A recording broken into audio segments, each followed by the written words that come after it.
ay isang emergency broadcast. Hindi ito isang drill. Isa itong civil warning.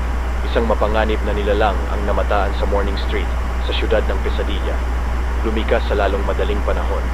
Maaring makipagkoopera sa mga autoridad upang mabigyan ng tulong sa paglikas. Lumikas sa lalong madaling panahon.